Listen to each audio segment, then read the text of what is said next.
ನವಿಲು ಕೋಸಿನ ಪಲ್ಯ ಮಾಡೋದಕ್ಕೆ ರೆಡಿ ಮಾಡ್ಕೊಂಡಿದ್ದೀನಿ. ಇದಕ್ಕೆ ಬೇಕಾಗಿರೋ ಸಾಮಗ್ರಿಗಳನ್ನ ನೋಡೋಣ ಬನ್ನಿರಿ. ನೋಡಿ, ನವಿಲು ಕೋಸು ಇದನ್ನು ನಾನು ಒಂದು 4ರಿಂದ 5 ಚೆನ್ನಾಗಿ ತೊಳೆದು ತುರಿದುಕೊಂಡಿದ್ದೀನಿ. ತುರಿದಿರೋ ನವಿಲು ಕೋಸು, 1 ಸ್ಪೂನ್ ಕಡಲೆಬೇಳೆ, ಒಗ್ಗರಣೆಗೆ ಎಣ್ಣೆ, ಕರಿಬೇವು, ಹಸಿಮೆಣಸಿನ್ಕಾಯಿ, ಸಾಸಿವೆ, ಜೀರಿಗೆ, ಕೊಬ್ಬರಿ ತುರಿ, 1 ಕಪ್ ಈರುಳ್ಳಿ, ಕೊತ್ತಂಬರಿ. ಈಗ ಮಾಡೋದು ಹೇಗೆ ಅಂತ ನೋಡೋಣ. ನಾನು ಬಾಣಲಿಗೆ ಎಣ್ಣೆ ಸ್ವಲ್ಪ ಹಾಕ್ಕೊಳ್ತೀನಿ. ಒಂದು 4ರಿಂದ 5 ಸ್ಪೂನ್ ಎಣ್ಣೆ ಹಾಕ್ಕೊಂಡ್ರೆ ಸಾಕು. ನೋಡಿರಿ, ಎಣ್ಣೆ ಕಾದಿದೆ. ಈಗ ನಾನು ಒಂದು ಸ್ವಲ್ಪ ಸಾಸಿವೆ ಹಾಕ್ಕೊಳ್ತೀನಿ. ಸಾಸಿವೆ ಚಿಟ್ಸಿದ್ದಂಗೆ ಸ್ವಲ್ಪ ಜೀರಿಗೆ ಹಾಕ್ಕೊಳ್ತೀನಿ. ಜೀರಿಗೆ ಸ್ವಲ್ಪ ಜಾಸ್ತಿನೇ ಹಾಕ್ಕೊಂಡ್ರೆ ಚೆನ್ನಾಗಿರುತ್ತೆ. ಜೀರಿಗೆ ಸಿಡಿದ ಮೇಲೆ ಕಡಲೆಬೇಳೆ ಸೇರಿಸ್ಕೋಬೇಕು.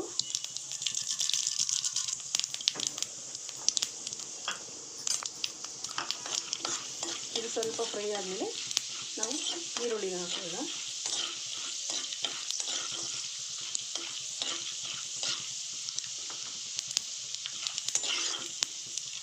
ಕಡಲೆಬೇಳೆ ಒಂದು ಸ್ವಲ್ಪ ಬ್ರೌನ್ ಕಲರ್ ಬರಬೇಕು. ಸ್ವಲ್ಪ ಕಲರ್ ಚೇಂಜ್ ಆದಮೇಲೆ ನಾವು ಸಣ್ಣಗೆ ಹೆಚ್ಚಿಟ್ಕೊಂಡಿರೋ ಹಸಿಮೆಣಸಿನ್ಕಾಯಿ ಹಾಕೋಣ.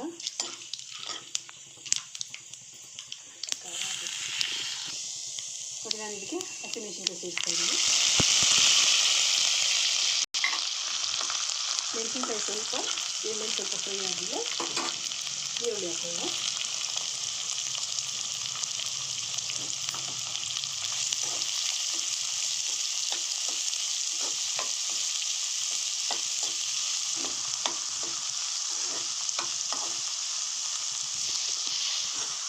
ನೋಡಿ, ಈರುಳ್ಳಿ ಇದು ಒಂದು ಸ್ವಲ್ಪ ಬಾಡ್ತಾಯಿದೆ.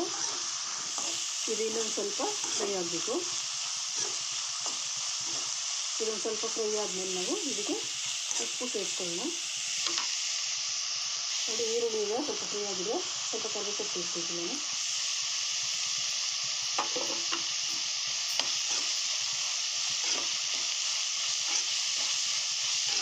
ಕರಿಬೇವು ಹಾಕಿದ ನಂತರ ನಾನು ಇದು ಪಲ್ಯಕ್ಕೆ ರುಚಿಗೆ ಎಷ್ಟು ಬೇಕೋ ಅಷ್ಟು ಉಪ್ಪನ್ನು ಸೇರಿಸ್ಕೊಂಡಿದ್ದೀನಿ. ನಾನು ಒಟ್ಟು ಒಂದೇ ಸರಿ ಹಾಕ್ಕೊಳ್ತೀನಿ ಉಪ್ಪು.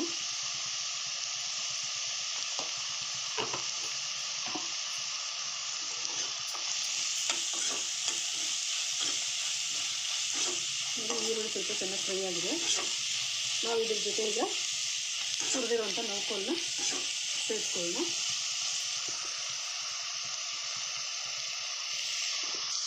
ನೋಡಿ, ಈಗ ಈರುಳ್ಳಿ ಫ್ರೈ ಆಗಿದೆ. ನಾವು ಇದಕ್ಕೆ ತುರಿದಿರುವಂಥ ನೌಕೋಲನ್ನ ಸೇರಿಸ್ಕೊಳ್ತೀವಿ.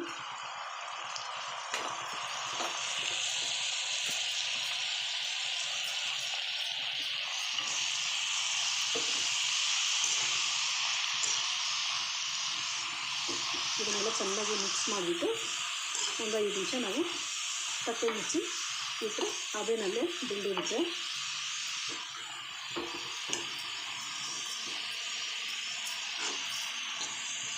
ಇದು ಚೆನ್ನಾಗಿ ಮಿಕ್ಸ್ ಮಾಡಬೇಕು. ಇದು ಚೆನ್ನಾಗಿ ಮಿಕ್ಸ್ ಮಾಡಿದ್ರೆ ಉಪ್ಪು ಎಲ್ಲನೂ ಸರಿಯಾಗಿ ಹಿಡಿಯುತ್ತೆ. ಒಂದು 5ರಿಂದ 10 ನಿಮಿಷ ಸಣ್ಣ ಉರಿಯಲ್ಲಿ ಮುಚ್ಚಿಟ್ರೆ ನೋಡ್ಕೊಂಡು ಬೇಯುತ್ತೆ.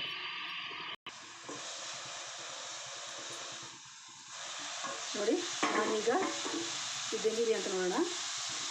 ನೋಡಿ, ಈಗ ಚೆನ್ನಾಗಿದ್ದು ನೋಡ್ಕೊಳ್ಳೆಲ್ಲ ಚೆನ್ನಾಗಿ ಬೆಂದಿದೆ. ಇದು ಇವಾಗ ಇದಕ್ಕೆ ನಾನು ಕೊತ್ತಂಬರಿನ ಒಂದು ಸ್ವಲ್ಪ ಕೊಬ್ಬರಿ ತುರಿ ಹಾಕ್ಕೊಳ್ತೀನಿ.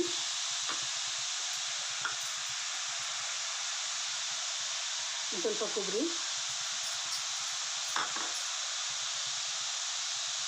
ಕೊತ್ತಂಬರಿ ಹಾಕಿದ್ದೀನಿ. ಈಗ ನಾನು ಇದನ್ನು ಸ್ಟವ್ ಆಫ್ ಮಾಡಿ ಇದನ್ನು ಚೆನ್ನಾಗಿ ಮಿಕ್ಸ್ ಮಾಡೋಣ. ಕೊಬ್ಬರಿ ತುರಿ ಕೊತ್ತಂಬರಿ ನಮಗೆ ಎಷ್ಟು ಬೇಕೋ ಅಷ್ಟು ಹಾಕ್ಕೋಬೋದು. ರುಚಿ ಜಾಸ್ತಿ ಬರುತ್ತೆ ಕೊಬ್ಬರಿ ತುರಿ ಜಾಸ್ತಿ ಹಾಕ್ಕೊಂಡ್ರೆ. ನೋಡಿ, ಪಲ್ಯ ಈಗ ಚೆನ್ನಾಗಾಗಿದೆ.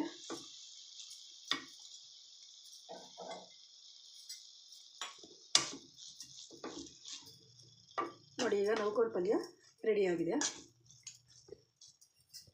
ನೋಡಿ, ನೌಕೋಲ್ ಪಲ್ಯ ಈಗ ರೆಡಿಯಾಗಿದೆ. ಇದು ಚಪಾತಿ ಜೊತೆ ನಂಚ್ಕೊಳ್ಳೋಕ್ಕೆ, ನಾವು ಚಪಾತಿ ಜೊತೆ ತಿನ್ನೋದಕ್ಕೆ ತುರಿದ್ಬಿಟ್ಟು ಮಾಡ್ಕೊಂಡಿದ್ದೀನಿ.